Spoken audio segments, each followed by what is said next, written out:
Hello everyone. तो आइए आज हम बात करते हैं नक्सलिज्म के बारे में। तो हमारे जो माननीय मुख्यमंत्री थे श्री मनमोहन सिंह, उन्होंने एक बार ये स्टेटमेंट दिया था कि हमारा जो इंडिया है वो टेररिज्म से ज़्यादा नक्सलिज्म से प्रभावित है, यानी कि इंडिया को सबसे ज़्यादा खतरा नक्सलिज्म से है, ना कि टेररिज्म से। तो उनके स्टेटमेंट से 15 से 20 साल बाद आज इंडिया नक्सलिज्म फ्री होने जा रहा है।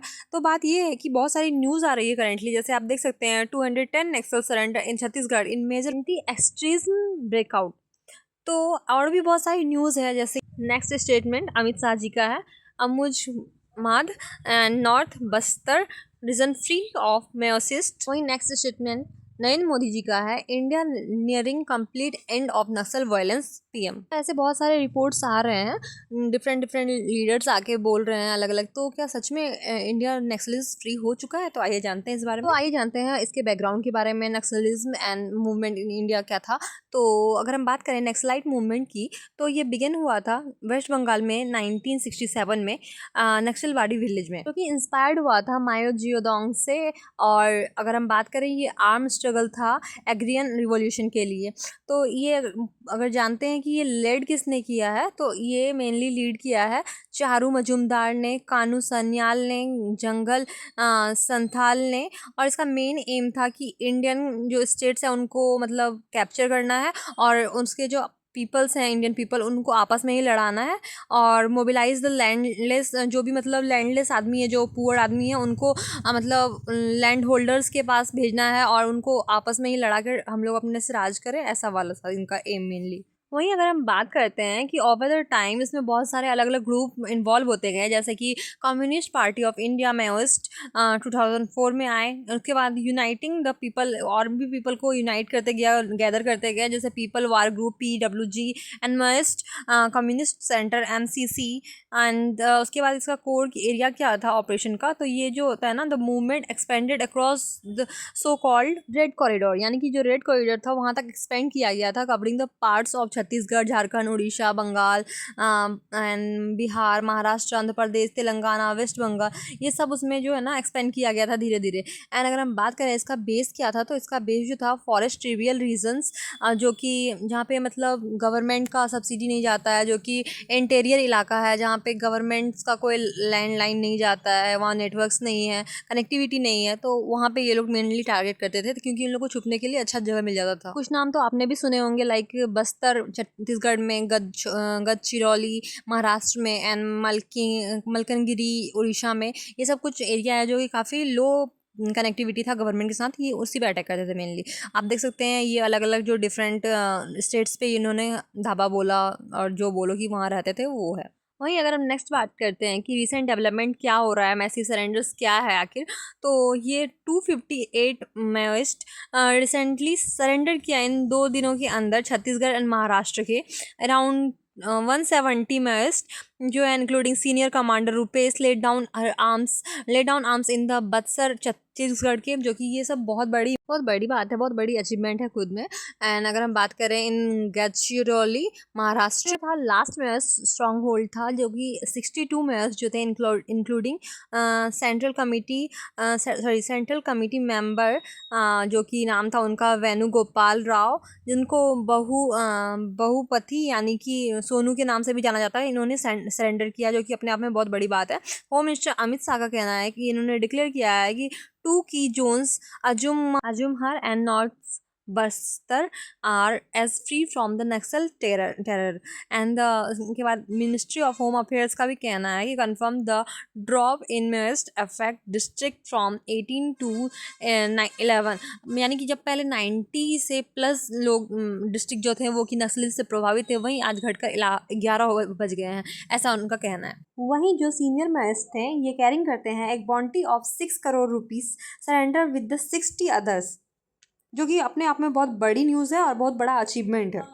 अगर हम बात करें सिंबलिज्म की, तो ये जो सरेंडर है ये एक large coordinated wave of Maoist capitulation of in India's history, ये ऐसा सिंबल है। एंड अगर हम बात करें the surrender of the top leaders, जो भी टॉप लीडर्स का सिलेंडर था, like central committee, divisional secretaries and platoon commanders, indicates the organisational collapse, not just the low level desertion. बात करें कि ये मैच सरेंडर क्यों कर रहे हैं अचानक से, इसका क्या कारण हो सकता है, तो इसके बहुत सारे कारण हैं जो इसको प्रभावित करते हैं। Like continuous secretary pressure, like जो सेक्रेटरी फोर्स है, इंटीग्रेटेड स्ट्रेटजी था उनका कि blending intelligence, tech surveillance and special forces operation that eroded the Maoist control, जो भी इनका कंट्रोल है वो सब खत्म हो सके इसलिए। एंड अगर नेक्स्ट बात करें तो ग्रे हॉर्न जो आंध्र प्रदेश से हैं, C-60 कमांडोज जो महाराष्ट्र से हैं, कोबरा CRPF से, एंड बस्तर फाइटर्स छत्तीसगढ़ से have increase the coordinated intelligence. ये कोऑर्डिनेटली काम कर रहे थे और इंटेलिजेंस ड्राइवन ऑपरेशन किया इन्होंने। और हैवी लॉस ऑफ लीडरशिप, जब लीडरशिप का लॉस होने लगा, जब लीडर्स खुद जाके सरेंडर करने लगे, तो इनका जो कंट्रोल था, इनका जो मतलब पावर था, वो भी ख़त्म होने लगा धीरे धीरे। नेक्स्ट हो सकता है shrinking of safe zone, like Maoist जो थे once operated across the 90+ district, मतलब पहले तो ये 90+ डिस्ट्रिक्ट में थे और अब ये घटकर 11 हो चुके हैं। तो active presence remains only 11 district, जैसा कि मैं बता चुकी हूँ। इम्प्रूव्ड कनेक्टिविटी, क्योंकि ये इसलिए भी हो रहा है क्योंकि जो कनेक्टिविटी है सरकार के द्वारा वो इम्प्रूव कर रही है, रोड्स बन रहे हैं, मोबाइल का नेटवर्क्स पहुँचाए जा रहे हैं गली गली तक, जो पुलिस का आउटपुट्स है वो सब मतलब अलग अलग जगह पहुँचाया जा रहा है, आउटपोस्ट सॉरी। तो इससे क्या हो रहा है ना कि जो पहले बहुत सारा माइनर इलाका था जो कि काफ़ी आइसोलेशन में था, interior part of the forest, उन सब में भी अब मतलब सब नेटवर्क वगैरह, मोबाइल नेटवर्क सब कुछ जा रहा है। तो अब वहाँ पे भी पुलिस हॉटस्पॉट्स हो गए हैं, तो अब मतलब हर जगह आदमी है तैनात और सब कुछ सरकार के अंडर सर्वेलेंस है, तो कोई भी चीज़ का अब दिक्कत नहीं हो सकता है, इसलिए उन लोगों को अब करना पड़ रहा है सरेंडर। अगर हम ट्रेडिशनल बात करें तो अबुझमार्ग एंड दांतेवाड़ा, गढ़चिरौली, ये सब जो है अभी मतलब मेनली पेनिट्रेट कर दिया गया है by roads and drone surveillance. Next बात करें तो गवर्नमेंट ने एक हार्ड विनिंग पॉलिसी भी अपनाई है, जैसे कि उन्होंने 5 से 8 लाख कैश इंसेंटिव देने का वादा किया है। लैंड फॉर हाउसिंग, आपको घर बनाने के लिए ज़मीन मिल रहा है, आपको वोकेलेशन ट्रेनिंग मिल रही है, एजुकेशन आपके बच्चों को पढ़ाया जाएगा सरकार के द्वारा, वो गारंटी ले रहे हैं। Legal immunity for the minor crimes के लिए लीगल इम्यूनिटी दे रहे हैं, और भी बहुत सारा चीज़ अच्छा मतलब उनको प्रोत्साहन दिया जा रहा है। तो वो सोच रहे हैं कि जब हमको सब कुछ मिल ही रहा है, हमारा फ्यूचर सिक्योर है, तो हम क्यों नक्सलिज्म को अपनाएं और हम क्यों अपना जीवन बर्बाद करें। इसलिए तो ये सब कुछ कारण हैं जो कि हो सकते हैं जिनके कारण वो सरेंडर कर रहे हैं। अगर हम बात करें ज्योग्राफिकल स्टेटस की, अब क्या मतलब हालात रह गए हैं नक्सलिज्म का, तो छत्तीसगढ़ में अगर बात करें बस्तर में, तो जहाँ पहले 2020 में एपी सेंटर ऑफ वायलेंस हुआ करता था, अब 2025 का स्टेटस है कि मोस्टली क्लियर्ड हो चुका है। और अगर हम बात करें महाराष्ट्र की, तो महाराष्ट्र में एक्टिव मॉइस्ट जोन हुआ करते थे, जो कि अब डिक्लेयर कर दिया गया है कि वो नक्सल फ्री हैं। झारखंड की बात करें तो 10 डिस्ट्रिक्ट थे अफेक्टेड थे नक्सलवाद से, बट अब जो है वहाँ पे 5 एक्टिव डिस्ट्रिक्ट बच गए हैं। बट उड़ीसा की बात करें तो साउथ वेस्ट पॉकेट्स थे, अब जो वो रिड्यूस होके घट के हो चुके हैं, 2-3 जोन बचे हुए हैं। अगर हम बात करें आंध्र प्रदेश की, तो आंध्र प्रदेश में पहले तो ऑलमोस्ट क्लियर थे, बट अब जो है रेसिडुअल सेल्स बचे हुए हैं ऑलरेडी ओनली।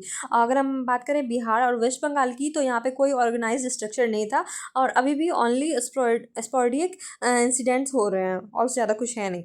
अगर हम बात करें कि क्या ये पूरा एंड हो चुका है, तो ये पूरी तरह से अभी भी एंड नहीं हुआ है। सूत्रों का कहना यही है कि अभी आपको अलर्ट रहने की ज़रूरत है। आप अलर्ट रहिए, अवेयर रहिए कि मतलब ऐसा नहीं मान के चलिए कि हर चीज़ खत्म हो चुका है, नक्सलिज्म पूरी तरह से खत्म हो चुका है। अभी भी कुछ हो सकते हैं कि कुछ बाकी रह गए हैं, वो अटैक कर सकते हैं, क्योंकि कुछ सेल्स तो बचे हुए रहते ही हैं हमेशा, जो कि अंडरग्राउंड रहते हैं, तो पता नहीं चलता है इसलिए। एंड अगर हम बात करें पर्सपेक्टिव की, रिपोर्ट्स के पर्सपेक्टिव से, तो इंडिकेटर्स जो थे उनका क्या डिक्लाइन है, तो मेजर लीडरशिप जो है वो लॉसेस हो रहा है और फॉलिंग हो रहा है, रिक्रूटमेंट का फॉलिंग हो रहा है, declining territorial control, mass surrenders and government coordinated development push, but not total elimination yet. जो अभी मैंने बात किया कि कुछ कुछ सेल बाकी रह गए हैं, सोशियो इकोनॉमिक ट्रिगर्स हैं और आइडियोलॉजिकल सेल्स हैं, एग्जिस्ट कर रहे हैं अंडरग्राउंड में, नक्सल प्रोपेगेंडा में शिफ्ट टू साइबर और अर्बन फॉर्म्स, बट आप थोड़ा सतर्क रहिए, अलर्ट रहिए। बात करें अगर कंक्लूजन की, तो इंडिया का जो है ना ये हिस्ट्रिक टर्निंग पॉइंट है 5 डिकेड लॉन्ग सर्जेंसी में। अगर हम बात करें मास सरेंडर्स हुए हैं 2025 में, स्पेशली कोर लीडर्स का और कैडर्स का, ये इंडिकेट करता है collapse of operational capacity and loss of ideological momentum and yet experts caution that winning the peace is as important as the winning the war. तो अगर आपको हमारा ये वीडियो पसंद आया होगा तो वीडियो को लाइक और शेयर करना ना भूले, साथ ही साथ हमारे चैनल को सब्सक्राइब कर ले ताकि आप आगे भी ऐसे ही अपडेटेड रहें। Thank you.